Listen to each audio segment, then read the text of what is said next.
Hey, Dan, did Josh make the trip with you guys, and what do you anticipate for his status ahead of Game 3? Yeah, a personal matter. So he's, we'll know more tomorrow. And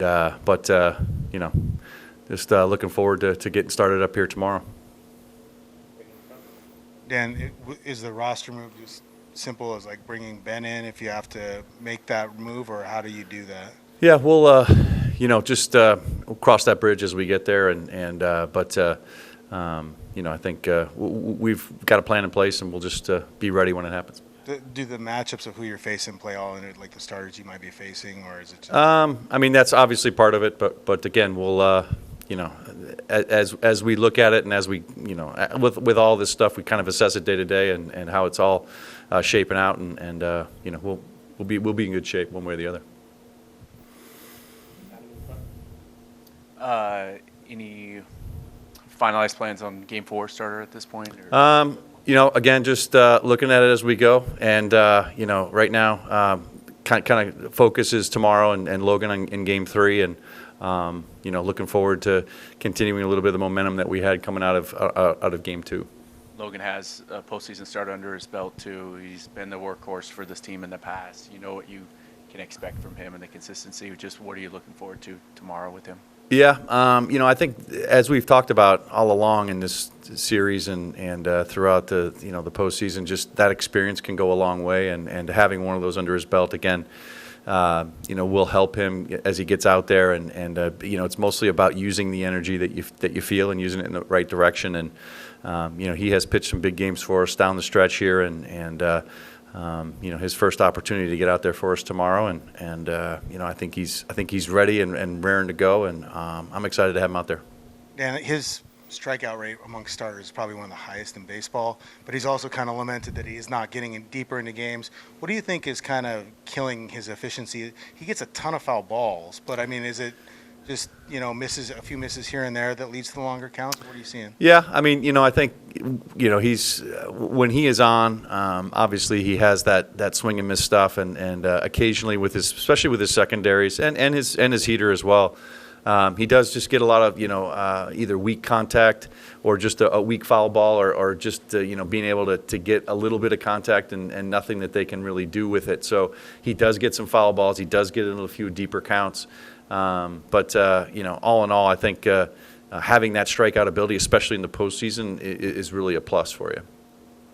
And how is your bullpen doing today? How valuable is today's off day? And how are you just kind of learning about how to navigate all the usage and the matchups of your bullpen in October? Yeah, I think I think we're going to be in good shape. I mean, these guys, have dealt with this and have been so available all season long, especially down here towards the stretch, and we're prepared for this. It's all hands on deck. It's postseason, and you do what it takes. Everybody, did enjoy a day of rest today and get a chance to just kind of keep the body on a low simmer today. Chance for us to get out here and work out. I thought that was important to at least get some juices flowing here a little bit and get used to the ballpark again, and guys going through a little bit of activity. So I think all in all, I think we're going to be in good shape tomorrow. And again, in this division series, you're only playing 2 in a row at most, and then getting another off day, which kind of helps you reset. So, I think we're all anxious to get started again tomorrow, and I think everybody will be in good shape. The fact that you've been able to stay away from Bryce, at least in the first 2 games, position you well if you do intend to go with him in Game 4? Yeah, I think that will be a plus, and if that's the way we go, I think that will be helpful for sure. Gabe in particular, he was a guy that Hinch had identified even coming into this series was going to be one of the kind of crucial matchups for his side, obviously. But just obviously the season he's had coming back from the injury last year, just how crucial has he been for you guys? Yeah, it's big. They got a couple of lefties that have had big seasons and really helped that offense go. And for Gabe, to be able to come in and match up, I think is huge. And we've had to lean on him quite a bit here in the first couple games in the series. Anticipate that will be continuing to be the case, and Ferg as well, in Game 1. So, yeah, lefties will loom large for sure. But like I've said before, all our guys, you give them the ball, they're going to do the job for you, and that's what they've done all season long. What makes Flaherty tough when he's on, and what's the key to getting, having a good day against him?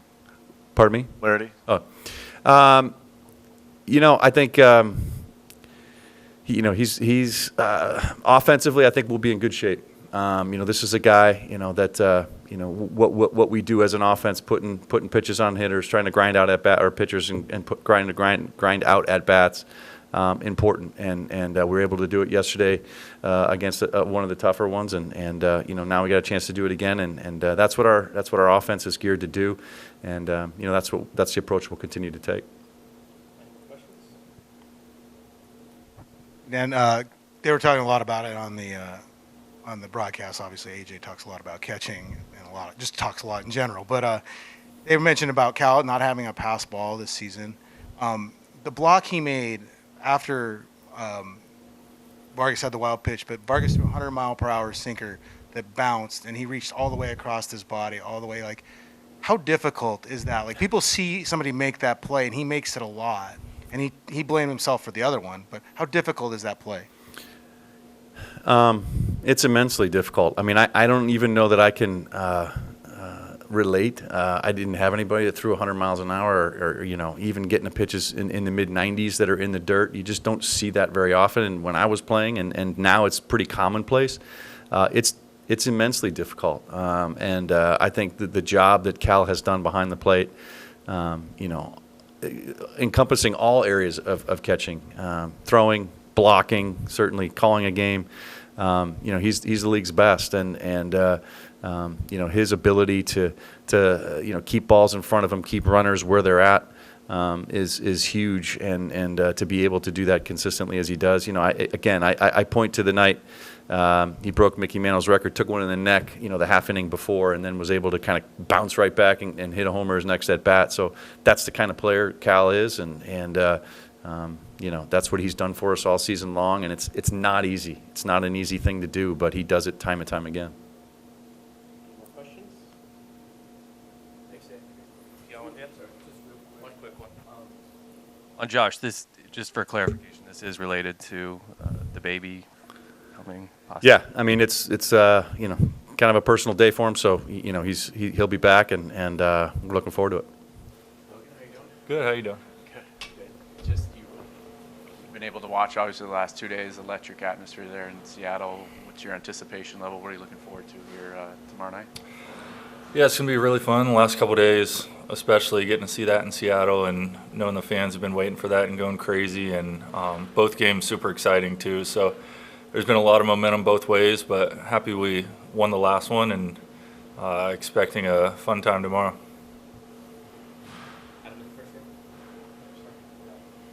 Logan, going through, like you've talked about, your strikeout numbers, but also not getting deeper into games like you like, or maybe like you did before. Have you went back and analyzed why that is? Sometimes is it the number of foul balls? Because we were just discussing like the number of foul balls you get per game seems to be inordinate compared to a lot of guys. I mean, have you ever went back and assessed that? No, not really. I haven't thought about it. I didn't know I get more foul balls than other people. I don't know. I know the strikeouts were higher, so that's good. But yeah, there's only so much you can control, so I don't really know why. You're also very creature of habit and routine. What has this been like, this extended period? Like, how many times have you done your routine, or how have you modified it to be ready to go? It feels pretty normal. Nothing out of the ordinary. It's nice getting some extra rest and getting the bye and rest up and all that kind of stuff. So definitely ready to get out there. It feels like it's been a while since we went full-time through the rotation. Maybe a few years ago it'd be a little harder for me. I think my first and second year I had some learning to do in that regard, but now it's I don't really feel like I'm a slave to my routine or anything like that. It's just normal. Logan, you obviously have a postseason start under your belt and in a pretty hostile environment back in Houston. Just what can you take away from that experience, especially pitching on the road in the playoffs? Yeah, it's very valuable. If I remember, Houston was really loud at the time, so it was fun because they get after it. It's a big game, all that kind of stuff. So It's good to have that experience. I know it's only one start, but I think it's valuable. So I assume it'll be just as loud tomorrow and a fun atmosphere and a good battle, all that kind of stuff. So this is the kind of stuff you dream of. Hey Logan, like what kind of challenges or benefits maybe come from facing a team like already multiple times this year, and does it change anything that it's been a couple months and even longer since your first start against these guys this year? Yeah, it helps getting to see them. I mean, we see each other, so it probably goes both ways. But as a pitcher, I feel good about knowing you've faced everybody before, maybe what works or what doesn't, that kind of stuff. I think it helps you to simplify your plan, your approach too. So not trying to overcomplicate it, just know that you can go back and scout and look at stuff that's worked, but ultimately you just got to go off field and what's working at the time. Logan, you've talked about Cal's blocking, giving you the freedom to really go strike to ball with some of your off-speed pitches. Like how much of a luxury is that you know you can really bury something and know that he's going to do everything he can to block it, and because he isn't afraid to kind of put his body in the way of everything. Yeah, it helps a ton. And he gets really banged up because he's not afraid to get down there, and he knows that if we're going for a strikeout, there's a good chance that eventually it's going to be in the dirt. So it helps with especially runners on base, keeping them where they are, but gives me the freedom to try to make the pitch that I want to make, and I know that he's going to do everything he can back there. Did he ever mention getting hit in the neck to you? Yeah, Several times? I heard about that one. Logan obviously had to navigate through the first real injury of your career, the first half of the season here. Just what did you learn from that experience, and at what point did you feel like you were kind of back to yourself, or maybe you'd kind of gotten over that hurdle this summer? So what did I learn? I guess, I mean, I just love being out there way more. It sounds very simple, but when you're off the field, it's you try not to take it for granted anymore.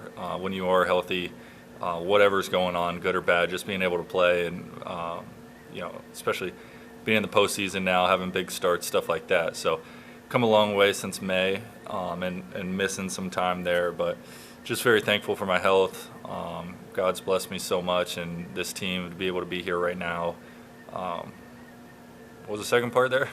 At what point did you feel like you? Oh yeah. I think I felt pretty good afterwards. Just never really felt like 100% for a little bit there. Even though it didn't really feel super off or anything like that. It's just took me a while. I really like to use spring training and kind of get dialed in there. But then when you miss another month, it's almost like you felt like a reset for me, that it took maybe a month or so just to get dialed in. But I think September I felt really good, felt like myself, not really searching for anything. So I feel like I'm in a pretty good spot.